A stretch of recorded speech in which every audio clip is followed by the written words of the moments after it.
É legal você vir falar isso, porque é uma coisa para entender o processo, né? Para o campo da esquerda, ele é só um charlatão falsário, que é uma face dele.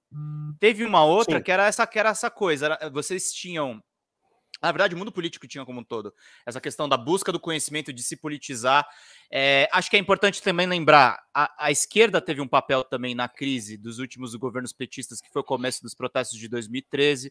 O pessoal esquece disso, que começou a esquerda e depois a direita que foi transformando aquilo no fora Dilma.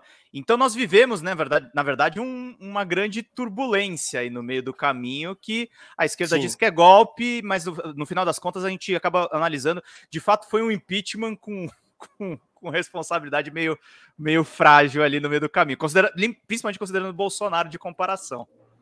Sim, Bolsonaro, para sim. comparação, é fora de esquadro. Mas eu ia te perguntar uma outra coisa, Paulo. Você hoje está com a sua coluna na Gazeta do Povo. Como é que você está vendo o atual cenário? Que análise que você traça, aí saindo um pouco dos loucos nas frentes dos quartéis? Como é que você vê o atual, essa transição do governo? Já estão surgindo muitas críticas dentro da imprensa comercial para o governo eleito do Lula. Queria te ouvir também um pouco sobre isso. Como é que você está enxergando?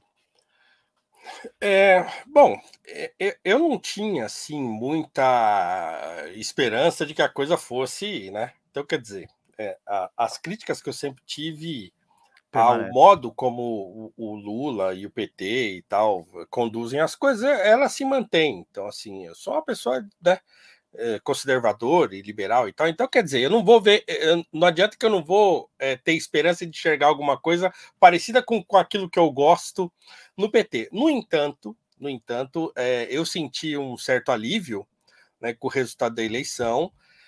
Por quê? Porque eu vejo isso como uma oportunidade da gente restartar as coisas, né? Então, isso foi, de fato, um alívio para mim. Né?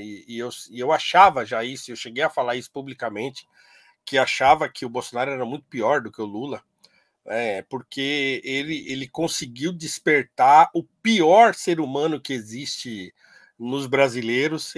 O Bolsonaro conseguiu fazer isso. Né? Então, ver isso foi muito, doeu bastante, assim, ver. A gente viu coisas muito, né, Pedro? Isso vai doer na gente por muito tempo, assim. A gente vai estar vendo aqueles cortezinhos de vídeo com tudo aquilo que o Bolsonaro falou, por exemplo, durante a pandemia. Né, as coisas que aconteceram, pessoas que perderam parentes, perderam. Eu tenho amigos que perderam pai e mãe de Covid, Sim. entende? E aí você vê o presidente se comportando daquela maneira. Então, quer dizer, a eleição do Lula foi um alívio nesse sentido. Né?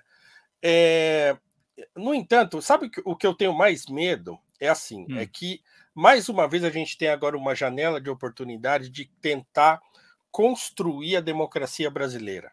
Entende? Eu acho que a gente, passando por um susto como esse, né, eu acho que é uma oportunidade que a gente tem de falar, bom, beleza, tá, agora a gente se livrou daquilo que era uma ameaça desgraçadamente catastrófica, e agora a gente tem um cenário que é um cenário de terra arrasada e a oportunidade de construir um debate democrático que ajude a fundamentar a democracia brasileira. Eu acho que essa é uma oportunidade talvez única que a gente tenha. Né? Sim. Mas o meu medo é que a esquerda não tenha aprendido com isso, né? E que, de repente, se feche de novo naquele seu espaço de poder e de ideias que sempre foi característico tal, e que se recuse a conversar. Né? Então, eu tenho mais medo disso do que dessas decisões já criticáveis que o governo de transição aí vem tomando. Hoje eu ouço sempre o Medo e Delírio em Brasília, e os caras estão pistola. Ó, eu ouço sempre. Aliás, foi o podcast que eu mais ouvi lá no meu Tá no streaming, Spotify. né? Então eu ouço direto, tá? E eu vi que os caras estão pistola já com essa coisa de nomear general, né, para defesa. Então, quer dizer, eu não sei o que está acontecendo lá dentro, a gente não sabe qual tipo de acordo que eles estão fazendo, mas vão ter que fazer um monte de acordos agora. Né? Eu acho que não vai ter como escapar.